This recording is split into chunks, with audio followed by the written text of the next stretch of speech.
오늘 본문은 다윗이 이스라엘의 왕이 된 이후에 에돔이라는 국가와 전쟁을 벌이던 중에 기록한 시입니다.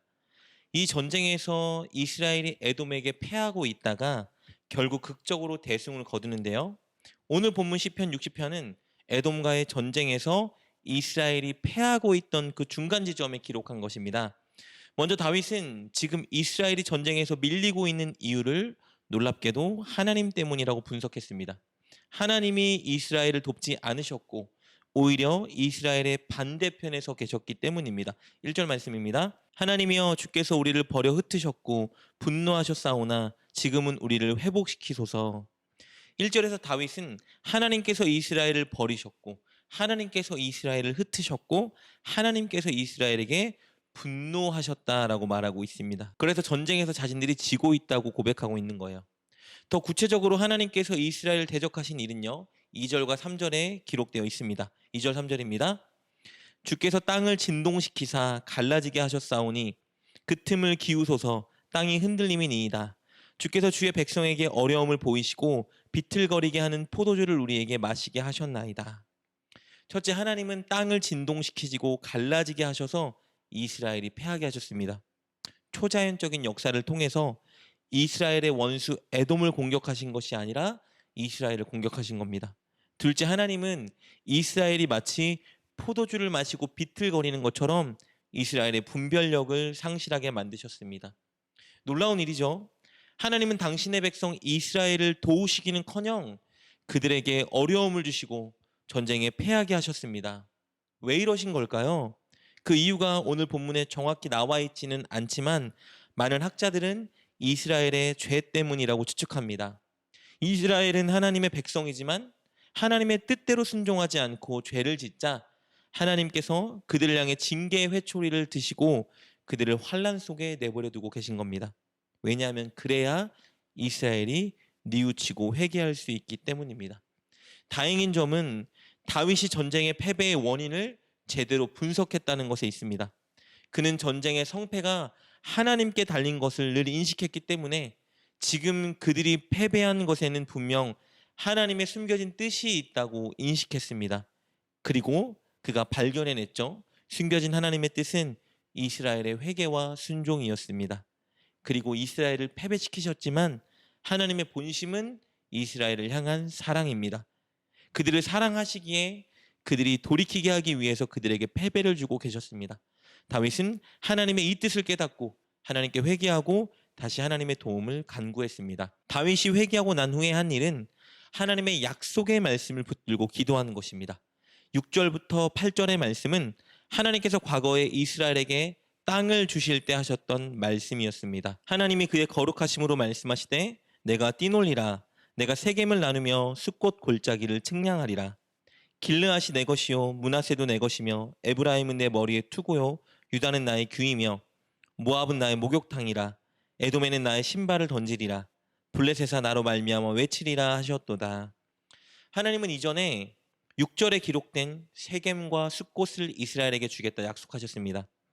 그리고 하나님은 이전에 7절에 기록된 길르앗 므낫세 에브라임 유다 땅을 이스라엘에게 주겠다 약속하셨고 그 약속을 이루어 주셨습니다.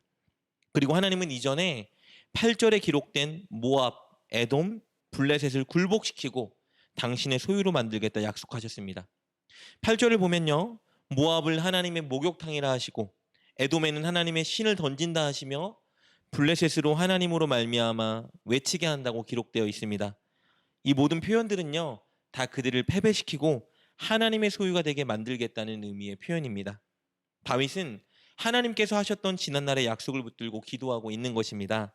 그 약속을 기억하셔서 자신들을 도와달라 간구하고 있는 거예요. 그리고 하나님의 약속에 근거한다면 지금 이스라엘 백성들이 전쟁을 치르고 있는 그 에돔은 반드시 하나님께서 패하게 하셔서 이스라엘에게 주셔야 하는 땅입니다. 다윗은 하나님의 그 약속을 근거로 하여 하나님께 에돔을 칠 수 있도록 도와달라 간구합니다. 11절 12절입니다. 우리를 도와 대적을 치게 하소서. 사람의 구원은 헛됨이니이다. 우리가 하나님을 의지하고 용감하게 행하리니 그는 우리의 대적을 밟으실 이심이로다. 다윗은 이렇게 전쟁에서의 패배 후 이 패배에 감추어진 하나님의 뜻을 발견했습니다. 자신들이 전쟁에 패배한 것은 군사력의 차이 때문이 아니라 하나님께 범죄하여 하나님께서 그들을 돕지 않고 계시기 때문이라는 것을 발견해냈습니다. 그리하여 다윗은 하나님께 범죄하고 교만한 자신들의 잘못을 인정하고 회개했습니다. 그리고 다시 하나님의 도움을 간구합니다. 하나님께서 약속해 주셨던 말씀을 붙들고 기도했어요. 왜냐하면 하나님은 신실한 분이시기 때문입니다. 그리고 오늘 본문 말씀에는 기록되어 있지 않지만 결국은 하나님께서 다윗의 기도에 응답하셔서 이스라엘이 에돔에게 승리하게 하셨습니다. 그렇다면 우리는 오늘 본문에 기록된 다윗의 기도를 통해서 몇 가지 교훈을 얻을 수 있는데요. 첫째는요, 하나님께서 이 땅의 모든 것을 통치하신다는 것을 믿고 우리는 발생하는 모든 일 속에 하나님의 뜻을 알아내기 위해 하나님께 물어야 한다는 것입니다. 그리고 하나님의 뜻을 발견했다면 그 뜻에 철저히 순종해야 할 것입니다. 둘째는요, 어떤 순간에도 하나님께서 주셨던 은혜와 약속의 말씀을 붙들고 살아야 한다는 것입니다. 그래야 실패와 좌절의 순간에도 우리는 무너지지 않고 낙심한 채로 있지 않고 다시 하나님의 은혜와 약속의 말씀을 붙들고 소망을 향해 나아갈 수 있기 때문입니다. 사랑하는 여러분, 여러분이 겪고 있는 모든 일 속에 하나님의 뜻이 있음을 믿으시고 하나님께 늘 하나님의 뜻과 마음을 깨닫게 해달라 기도하십시오. 그리고 어떤 순간에도 신실하신 하나님께서 베풀어 주셨던 은혜와 또 주셨던 약속의 말씀을 붙들고 기도하십시오. 우리가 죄를 지었어도, 우리가 실수했어도, 혹은 우리의 잘못이 아닌 일로 고통을 당한다 하여도 우리가 약속의 말씀을 붙들고 기도할 때 하나님 분명히 우리를 회복시켜 주시고 승리의 길로 인도하실 것입니다. 오늘 하루 하나님의 뜻을 물으시고 하나님의 뜻에 순종하시고 하나님의 약속의 말씀을 붙들고 살아가는 여러분 되시길 주님의 이름으로 축복합니다. 기도하겠습니다. 이 땅의 창조주, 만물의 주권자 하나님, 우리에게 일어나는 모든 일들 속에서 늘 하나님의 뜻을 묻는 우리가 되게 하여 주옵소서. 그리고 우리가 기도할 때 하나님의 뜻과 마음을 깨닫게 하시고 우리가 순종할 수 있도록 믿음을 주옵소서. 늘 하나님의 은혜와 약속의 말씀을 붙들고 하나님을 의지하는 우리가 되게 하여 주옵소서.